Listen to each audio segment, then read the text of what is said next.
Sorry about that. I'm turning it off. Oh, no worries. We'll go ahead and get started real quick. Hi, everyone. It's great to see you all. For those of you who don't know me, my name is Leanne Trigny. I work here in the Career Center, and this is the the Workplace with a Disability panel. Just a few things before we get started.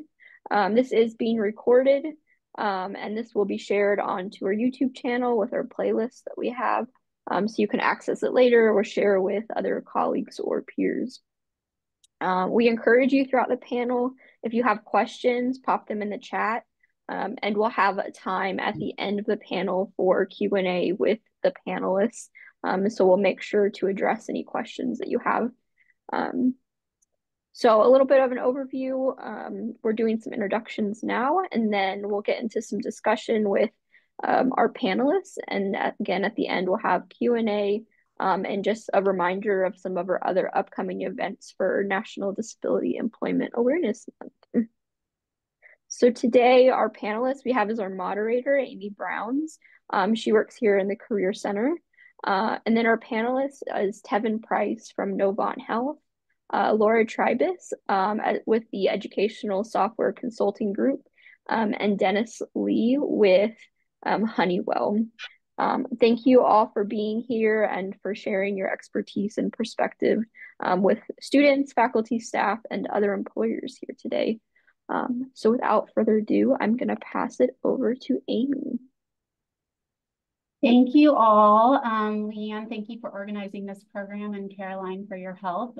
As Leanne said, I'm Amy Browns with the Career Center. I'm happy to serve as the moderator today, talking with Tevin, Laura, and Dennis. So I guess we will go ahead and start. Laura, if you would go ahead and get started, and if you can just briefly tell us about yourself, your background, and what is your connection to supporting students or people with disabilities.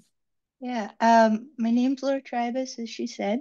I'm an accessibility and assistive tech professional at the University of Pittsburgh in our Center for Teaching and Learning. I moved into this role. I was doing Canvas support, our learning management system. And it became clear, especially when we went remote, that there were a lot of people who needed additional accommodations and support in the area of disabilities. And so we started trying to fill that need, and I took on that role. Thank you. Tevin.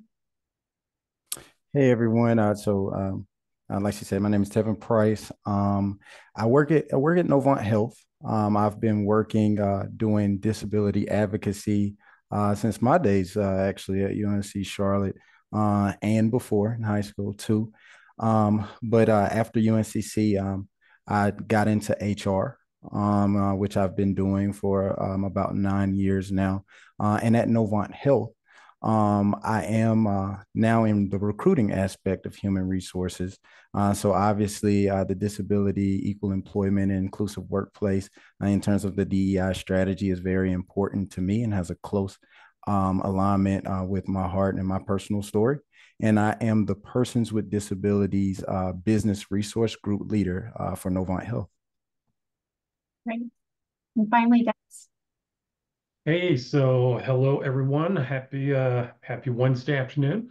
So I currently work in Uptown Charlotte for a technology company called Honeywell. Been with Honeywell for about 17, 18 years. In total in the workforce in the technology manufacturing arena since the mid 1980s. So probably long, long before you guys came into existence here. But, so me personally, I was involved in a childhood high voltage electrical accident where in that accident, I ended up losing my left forearm.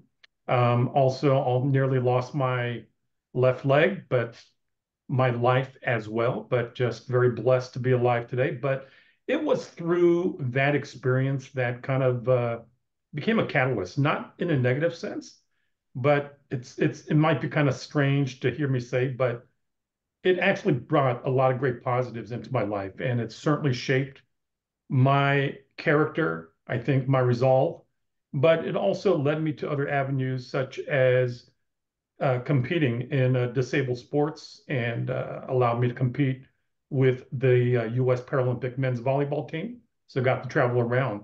But that was probably my first experience in meeting and dealing with others with physical disabilities. And it was through that because up until that point, I think, and this may sound kind of strange, but I was very naive at the time, thinking that I was the only disabled athlete in the world. And so obviously getting immersed into that arena certainly opened up my eyes. And but it also shaped my career as an engineer back then in terms of how I went about and designed equipment and machinery, you know, because I think I kind of started early on in terms of equipment design from an accessibility point of view. So having said that, yeah, so been with Honeywell 17, 18 years, very much involved in supporting our All Abilities network group. We are also very much tied to, kind of like Tevin is, with our HR functional, groups as well, and supporting any on-campus recruitment and, helping out, whether it's, with the DEI level initiatives or focusing more so on ability awareness. Great. Thank you all for sharing those stories. Dennis, I always kind of think about a story like yours as turning pain into purpose, and really appreciate you sharing that and being vulnerable to do so. So we'll go ahead and get started with some questions. So I think we'll start off, all of you have worked with students in early recruiting in some role. Laura, you work with them daily at the university. What do you think are some of the biggest challenges that are facing students today, students who have disabilities, when they're transitioning specifically from collegiate experiences, their academic experience, into the workplace? So I can answer that just from the HR standpoint and a personal standpoint, if that's okay. Great, thank you. Students today, as always, are facing kind of a challenge of experience, right? So when you go into the workforce, a lot of you and what you're able to do there in the university setting is a lot different than what you would expect in the workforce, and understandably so, because about 9 years ago I was there. And had questions on this experience gap, right, that I may have had. You're in the candidate pool, with a lot of other talented individuals, and you don't necessarily know how to articulate what maybe some experiences that you have. So while you're gaining your undergraduate academics, it's very important to focus on additional things when it comes to employment, right? Anything that you may do in terms of employment, being able to sit down with the Career Center there and some of those counselors, or maybe in a facet like where you have an opportunity to talk to somebody like myself, like a recruiter, to get some insights on, hey, can you take a look at my resume? Or, how can I translate this and articulate this when afforded the opportunity to interact with employers and hiring managers, just with limited experience when you first gain that education. So. Thank you. Dennis? Yeah. No, I was just going to say, just to add on to, Tevin's comments, 100% agree with his commentary. And just from my personal experiences as well, and especially from the recruitment area, I think from what I see, a lot of it is through, personal experiences. I'm an individual coming into university as a freshman, a lot of different experiences, outcomes, expectations, as opposed to someone who's a senior, right? You've had 4 years, 5 years to gain experiences there on campus, right? With networking with friends, where the buildings are. So the comfort level continues to build up. And now all of a sudden that rug gets, proverbially pulled out from under you. And then you're kind of having to start all over again, right? You're jumping into an environment that you don't really know anybody. Maybe your self-esteem or the expectations that you may have had for yourself may have been lower, right? Maybe there's a struggle, regarding having to find transportation now all of a sudden to have to get to this place of employment. Also, maybe not understanding or not knowing what type of workplace accommodations could be made available. Okay. And how do I go about asking for those? Right. And this is where, again, maybe some soft skills development and recognizing, some of these abilities and maybe just being able to communicate and teamwork and interpersonal skills and being able to develop some of these things, in a holistic environment, whether it's on a school campus or a class project team, but getting more engaged. Because again, at the end of the day, for me, it's about gaining that comfort level, gaining that confidence. Thank you. On the line of accommodations that you mentioned, what do you think is a good way for someone to effectively communicate their accommodations needs in both the job search and interview process, as well as in the onboarding process when they're coming on into a new company? So I don't really work with students every day, just to be clear. I'm actually focused on our faculty and staff primarily. But I was thinking about this question earlier, and if it's something like a screen reader, which reads what you're reading on the screen out loud to you, I don't really think you have to say anything. The licenses are not that expensive. I wouldn't put that in front of uh, an employer at all because they may not know that much about like disability law and they may get anxious. The actual rules are pretty clear and pretty simple, but the number of people I talk to about the basic like ADA law, a lot of them are very educated people and they really don't know the ins and outs. So unless you're, unless you're talking to an HR person who really knows the ins and outs, if it's going to be something very simple, I wouldn't even bring it up. There's a lot of things you can do in interviews, like write down your questions ahead of time, take notes that just make you look organized. So I think it's about deciding what actually needs to be said within that interview process. The onboarding, I think, is dependent on the company. And again, it's sort of a matter of culture and what the bosses and leadership know about sort of ADA law. But sometimes when I need to get an initiative passed, I bring up legal stuff. And I hope it doesn't come to that, but that can always be a way to make something happen. Online, so just to kind of go off that question, what do you think are good ways for students when they're researching companies or organizations that they might be interested in to sort of understand and evaluate the company's inclusivity and their friendliness and promotion to support employees who have disabilities? Yeah, so I can take that one. And I think Dennis mentioned it as well, being involved in ERGs or BRGs inside of the company. What you start inside of companies, like what you start to see is this push for DEI. So and there's a lot of metrics and a lot of other companies and organizations that are around. Just do a general Google search, and they actually rate these companies, partner companies. So Disability NNC is one of the biggest one here in our state, and they just had their conference last week where they brought all of these BRG and ERG leaders together from different companies like Novant, Atrium. You have Wells Fargo, many of the big companies you might be familiar with, and some you may not. And they help them kind of put themselves on an index of sorts. And this information is made public.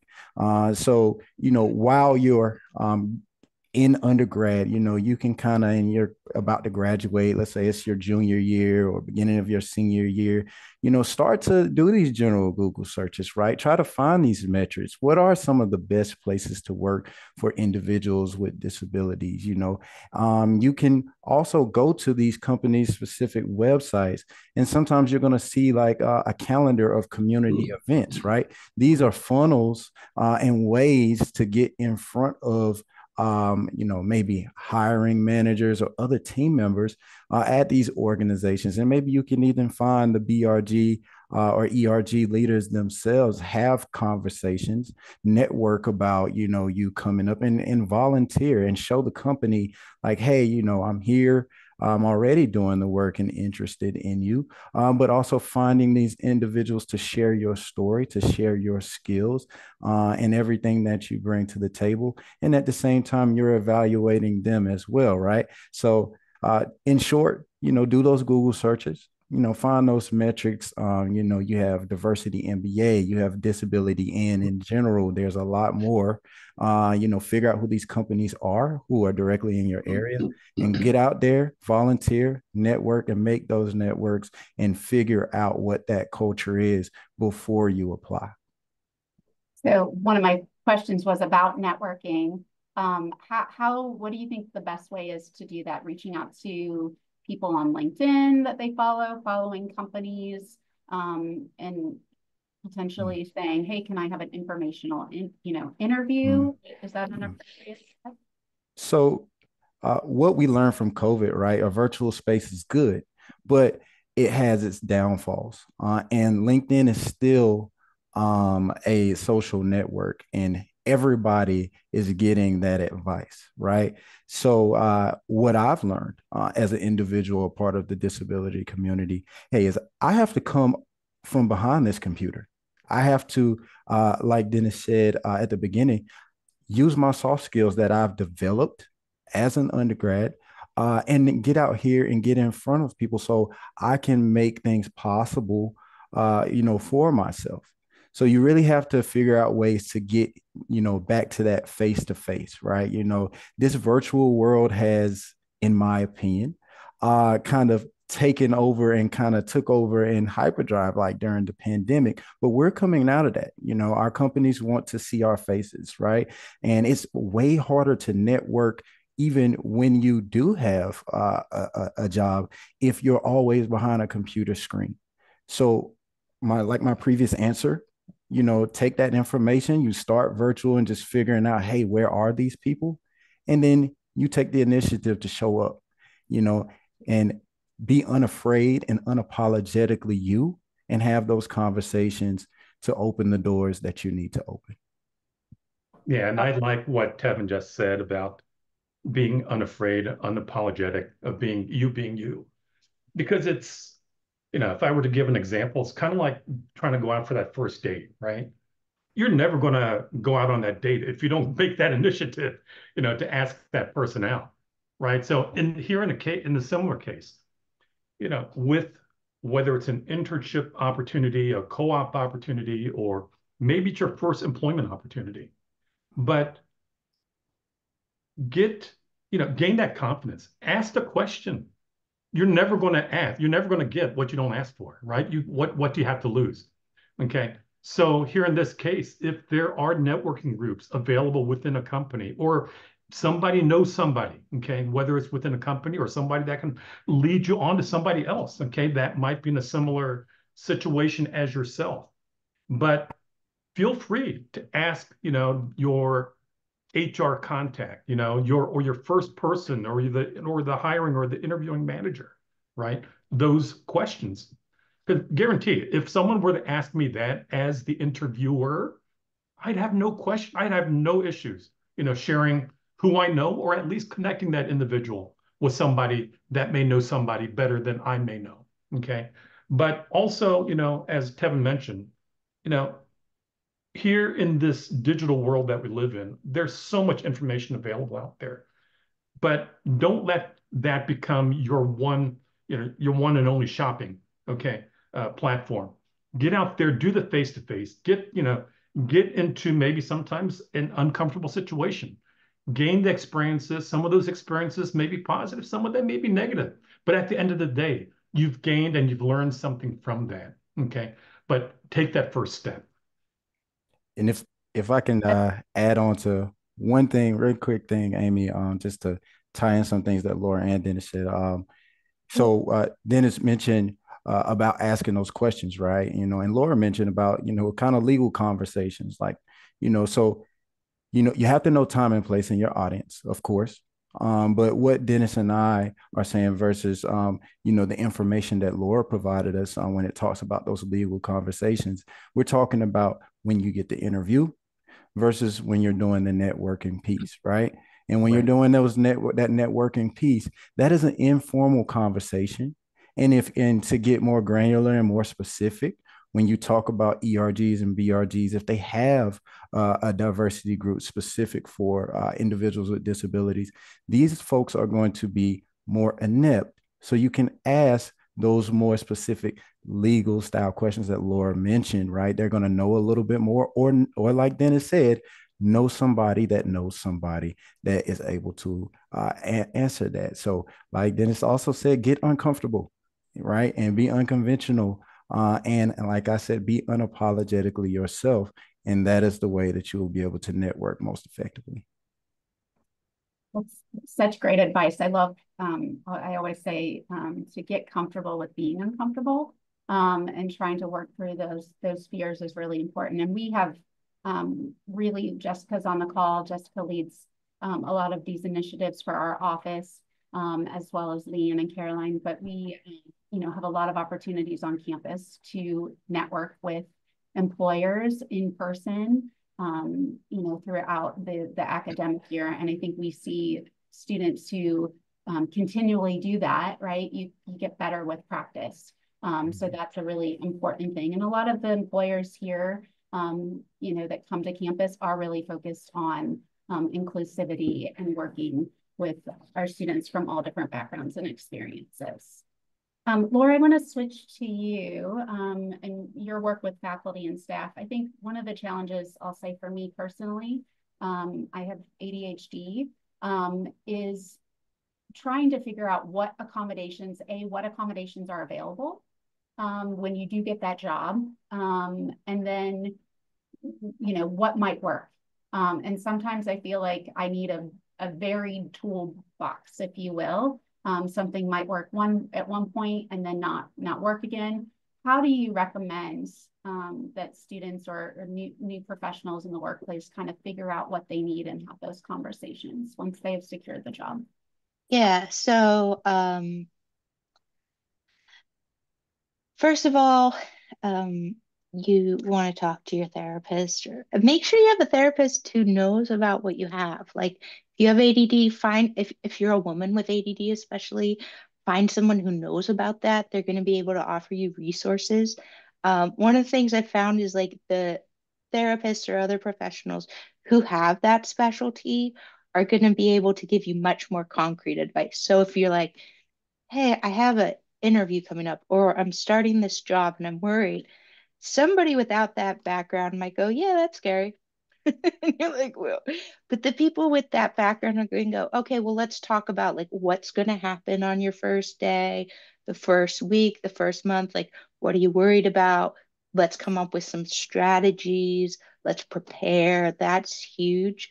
And of course, there's like assistive tech stuff, like, you know, digital planners and finding a way to keep track of your checklists.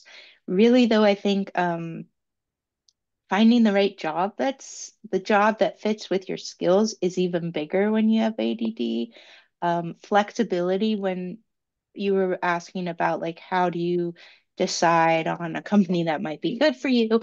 I mean, not everybody has a lot of options, especially right now. The market's not great. I graduated during the recession, so I don't always have the most optimistic outlook on hiring. But if you can find a job, like if you're a talkative person, then maybe getting a job where everybody has to sit silently in their cubicle isn't going to be a good fit for you. There are jobs where they need people to talk a lot. I have a job where I talk a lot. I'm a talkative person. It's worked very well for me, but I had jobs where I was like a data analyst sitting in a corner in a room, and I was just like really unhappy.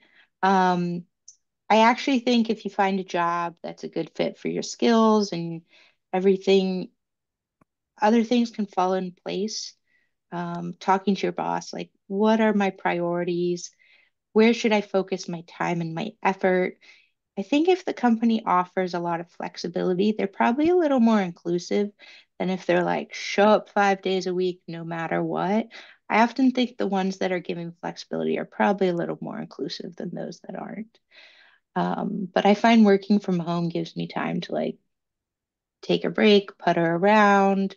I'm not worried about like, oh, other people think I'm not doing my job. There's all kinds of tools for managing projects and checklists and time management, but you're gonna have your biggest successes in jobs where it fits your strengths. If I can add on again, and I guess it's just like I love these conversations, right? Because I'm in HR, obviously. I think Laura makes a good point when she talked about, having that therapist, right? If we're talking about ADD specifically, but I'm going to answer this like in a more general way, right? These companies, and this is coming from a personal standpoint, these companies, all companies, they don't know you. Nobody knows you better than you know you. Nobody knows your story. Nobody knows your struggle. Nobody knows how long you may have set up working on projects longer than other folks just dealing with your challenges or anything like that. They don't know, what technology, what tools. They don't know that, but you know that, right? So when I graduated from UNC Charlotte a couple years ago, I always remembered at the beginning of the semester, if you're signed up with the Office of for Disabilities, Disability Services, I'm sorry, they always reached out to your professors, right? And I think now, it's changed, right? They give you a letter and you're able to do that yourself because I was able to do that too. And I used to save those letters, right? Because I always knew, this is going to come in handy one day when I don't have them anymore, to help me put things together, to have the conversation when I'm trying to find work or trying to communicate with my manager or to the company about what I need. So I kept that. I read those things very intently. And I'm visually impaired, just for if I didn't say that before, and kind of created my own document, right? And each time when I've gone to a new company, so Novant is the second company that I've worked since graduating, and they're much bigger, and they didn't have a clue. They didn't have a clue about what JAWS was or Zoom text, and Lord, you're familiar with these things. They didn't have a clue about what these things were. And I had to explain it to them, right? So the best thing to do was to put it in writing. Katie Monty was my counselor back then at UNCC, and she had it all laid out for me. I had another company that worked with folks with disabilities, specifically visually impairments. I worked with them for 6 years, and I built upon that document. And when it was time to show up to a more corporate-based organization where it was thousands of employees, and none of them were like me, I had that document from when I was developing and from when I actually went to work and put it into practice. And nobody could tell me anything about what I needed better than me. And I knew that. Now, was it a struggle, for the first 3 months, getting started here at Novant? Yes. But, they were committed to understanding the things that I was helping them provide and working with their accommodations team.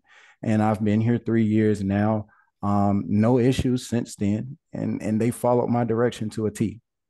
So, like Laura said, if it's ADD, find that counselor to help you build that, right? If you're with the Office of Disability Services, right, keep those things, those accommodations that you have, and those documents, and build upon those things, and figure out once you get the opportunity, you get the job offer, if that's possible in that work environment. Great, thank you. I think at this point, we will start opening it up for questions. You students or employers who are participating, you can put them in the chat or raise your hands. Any questions? No one has any questions. Okay, Jay. Go ahead, Jay. Hi. So I had a question, going back to, I think it was Tevin was talking about, like when you guys were talking about how to evaluate a company's inclusivity. I was wondering, with those, like the disability North Carolina ratings and these ERGs and that sort of thing, um, would that kind of information also be helpful in evaluating how easy it might be to get through disability initiatives at a company? Like, I'm interested in DEI work as well. So I'm wondering if that would also be a good way, or if you have other recommendations to kind of figure out how, like how that structure works. Does that make sense? Mhm. Um, okay. Yes, yes. So Jay, thank you for your question. What I would say, and like I said, I'm a recruiter, in my day job, the job that pays me within HR. But the voluntary work I do as a co-lead for the BRG kind of gives me that opportunity to work in DEI initiatives. Now, the landscape for DEI professionals today looks very different than it did 3 years ago. And this is also something that has to do with the org structure of a company, how big they are. Bigger companies have a little bit more flexibility than some of our smaller companies, right? So those are some of the factors that you want to look at. Now, the DEI structure, so and I'll throw this out there. So there's a disability index score that companies get, right? That could be a telltale sign on how much they do care about disability inclusion and awareness in employment.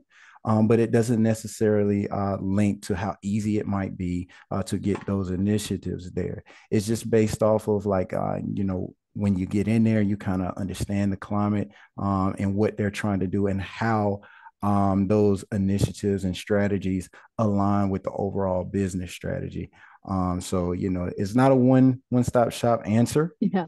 But I encourage you to keep on in that and find ways to get experience. And you'll be able to see like how important those disability initiatives or other DEI initiatives are to a company from a volunteer standpoint or internship or anything like that. Awesome. Thank you. More questions in the chat. Ashley is asking, would you find it okay to casually mention your disability as part of the journey in your interview? I think before I answer again, I let Dennis probably try to jump out there because we might have something similar to say. Yeah, I think for me personally, the general answer would be yes. I'd like to sprinkle in both my professional, okay, as well as career, experiences, as well as challenges and how I've overcome. And if at times, if the timing is appropriate, then certainly I have no qualms in sharing, regarding my physical disability and how I've been able to use that, to basically leverage and focus on my abilities and overcoming things. And I'm also going to agree with Dennis as well. And I have a physical disability. And Dennis, I believe you mentioned you did too. So Yep. It's kind of hard to hide, So I'm just kind of like, hey, you have to take me as I am. And I'm always open about being an advocate. And this is a call to action to you all, right? Once you land that opportunity, and it may help you sharing that personal story, right? Because a lot of people are caregivers, a lot of people have family members, and a lot of these hiring managers, and just like anybody else, they don't really feel impacted by a robotic answer. And these things make you special. They make you who you are, and it separates you, right? If you're able to translate your skills and your personal story, into how you can be an asset to that company. Yep. And in addition to that, for me working in corporate America, one of the things I very much dislike at times is getting surprised, right? With stuff. So here, putting this out in front, okay, you eliminate that. You pretty much set the expectations, from the get-go.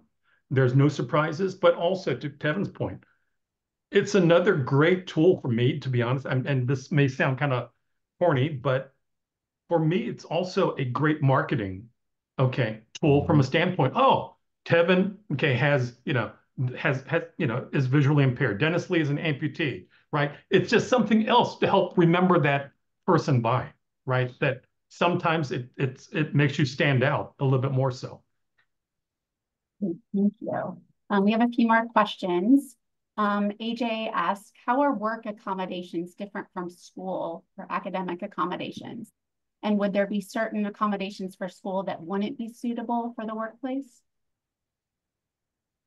And I'm sure Tevin may have some different commentary, but just to give, let's say, my company, Honeywell, a quick plug. Okay. So a job candidate, with a disability, I know that within Honeywell, and I think it was Jay that brought up this question regarding disability scores and metrics, and a lot of it depends on the culture, the size of the company, as a whole. But for Honeywell, I know that anybody with a disability, they can make specific accommodation requests, during the application and the interview process. And some of these examples, for even as an example, even for the interview process, having an accessible interview location. We may not think about that, okay? Which includes not just the facilities, the parking, the entrance, the restroom facilities, all that stuff has to come into play, right? Where is it located? Is there a ramp for someone that's in a wheelchair? How do they get to these facilities? What about somebody that's visually impaired? All those things have to come into consideration. So even the interview format could be modified where it could provide questions, whether it's in written form ahead of time, okay, to allow additional time for responses. Maybe there's some assistive technology, okay, that might be requested ahead of time, okay, to help assist during the interview. Or sometimes in the case of maybe just some specialized support, whether it's sign language support or something else, these things can be made available. And that, as well as flexible timing. If you require breaks during the interview, okay, make sure that that's known ahead of time, and those accommodations are typically made. But with this said, resources for students, with disabilities as they begin their job search, again, as a plug for Honeywell, we, if basic assistive technology, whether it's screen readers or speech to text software, ergonomic keyboards, we have these available, okay, to assist employees. I talked about the flexible work arrangements, and especially since the days of COVID, work from home arrangements. We currently have a hybrid work schedule, 3 days in the office, 2 days remote, okay? But if there's other underlying conditions, okay, that you may require more time off, bring those up, okay? Each one is looked at on a case-by-case basis. The physical workspace accommodations, whether it's ramp or special sit-stand desks or whatever the case might be, those would be considered. Communication support, as I mentioned, job coaching and training, as well as mental health support, throughout all of this. I would also say that for most bosses, if they hear there's a problem, they go, oh. But if you say, no, but I have a solution, here's what I need, they're going to feel so much relief. Like, okay, Yep. we need to buy you this, we need to buy you that, you need to be out. Okay, that's fine. Like, they don't want to have a problem they have to solve. So if you go in saying this is the problem and here's the solution, they're going to be so much more open to it. It's the solution part that you either present or you don't. And it's so important to go in like, I have some idea of a solution. What do you think? And I think that's the key part. People maybe don't realize or don't present. And so the key part is to say, there's a problem, but I brought you a solution. And I very rarely hear negative feedback when we present the solution. And I do a lot of training on accessibility. And I hear a lot of the conversations about, you know, there's a lot of conversations I see both, with just random people on Twitter who may know nothing about this, about, teachers now give a lot more flexible deadlines in classes, and people are saying, well, how are they going to learn how to meet their deadlines at work? And so what we've been working on with our professors is helping students learn how to meet deadlines, not in an antagonistic way, but in a let's break this down in teaching. And I had never heard this term because I didn't have a background in teaching. It's called scaffolding. So what we spend a lot of time now doing is being like, let's break this into the smallest piece. Or sometimes we have students who are experiencing depression, anxiety, so they're getting these accommodations to move an assignment back.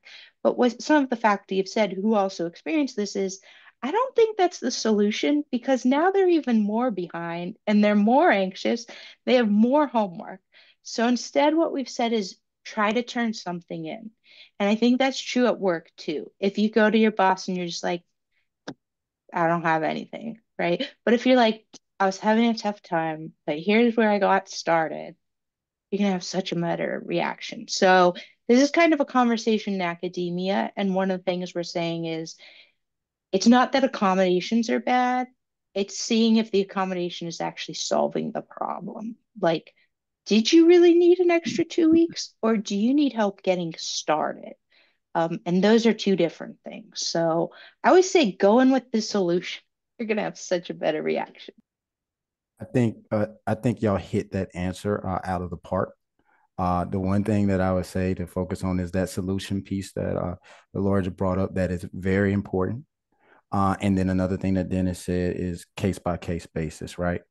The last thing that I would add is an accommodation is in place just to make sure we can leverage and we can be functional and produce at an equal or more than an equal, more efficient level than our peers, right? It is not supposed to be a crutch. It is not something that we want to feel entitled to either.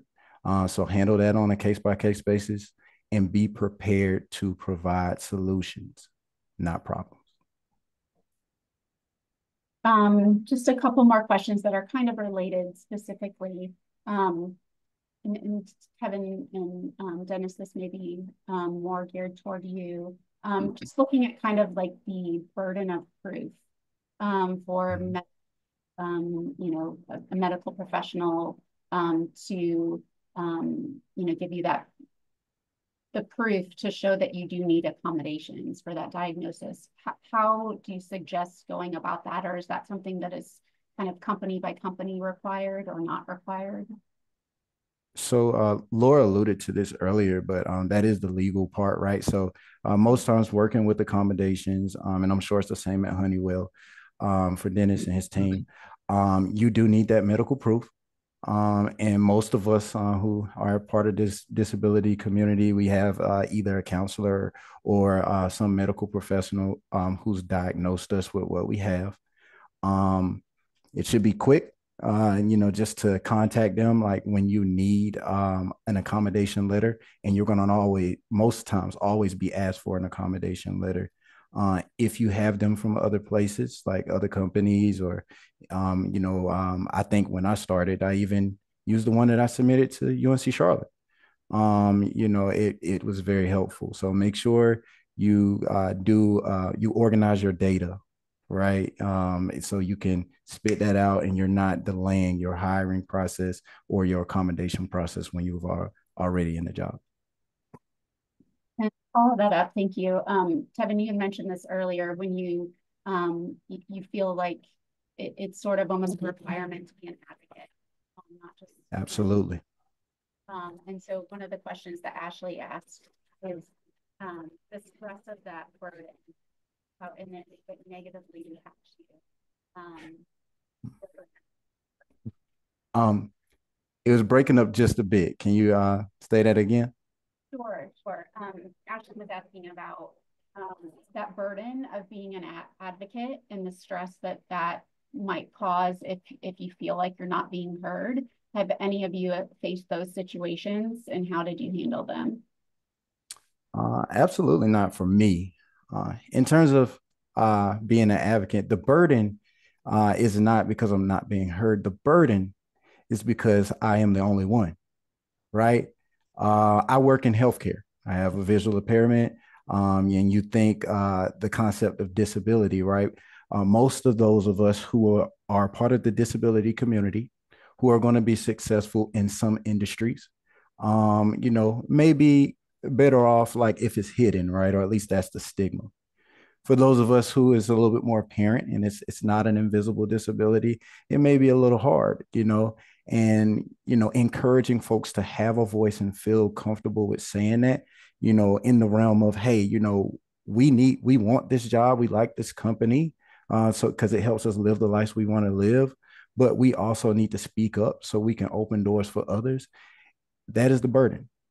So this is a call to action, to all of the folks on this call, all of the students on this call that are going to graduate and be productive society members and part of organizations. Your voice is needed, and you need to understand that companies want you to be unapologetically yourself, right? Within confines, and speak up. We need you to be successful at work so folks know that it's possible and they buy into the things that you will advocate for when you're talking about disability inclusion in the workplace. I would add on to that. I mean, I spend a lot of my job, my time advocating, educating, and um, sort of taking off the solution part is also saying, you know, like advocacy sometimes just sort of, there's different ways to advocate. And the way you want to take it is a positive, usually process. This is kind of how we view it, at least in my little bubble of people I work with, is instead of saying like, hey, there's this problem and your company sucks at it. You want to go with, hey, I noticed there's this need that's not being met. And I was thinking we could do X, Y, and Z. And it would fix the process and it would make it easier for most people, even people without disabilities, to like say submit a form request or something. Again, providing that like, hey, here's the problem and I have a solution. And I was thinking maybe we could talk about it is usually goes over so much better than, just sort of going off. And I will say, as somebody who has invisible disabilities like ADD, I'm on the spectrum. I have a lot of friends who are also in that area of neurodivergence. And I will say sometimes you need to think about the time and the place. Like, Tevin said, and the way you're going to phrase this, it's not always your job to be the person who's so brutally honest that like it goes badly. There is a time and a place and a way to phrase it. And so thinking about how you phrase it and whether it's you who needs to say it, or maybe you could talk to someone and be like, hey, do you think you could advocate for this? Can sometimes go over better. I have done both the thing I shouldn't have, which is like burning bridges or just sort of ranting. And then I have done hey, I was thinking we could do this and we'll need X, Y, Z, but I think we can get it done. That part works so much better than burning that bridge and saying what you think. And generally speaking, if you have an idea that's going to work, that's concrete, you're going to make a lot more progress. And I don't think you can make people like understand your day-to-day experience. I think that's way too high a bar, just not realistic. What is these are the things I need to do to have my day go well for me to get my work done. Here's what I could use from this company and this employer. Do you think you could meet me somewhere in the middle? You don't need to educate everybody around you. You just need your boss to understand what you need. And if you can get that far, I think that's a success in its own way. Thanks for clearing that up, Laura. Thank you all to our panelists. This was a wonderful.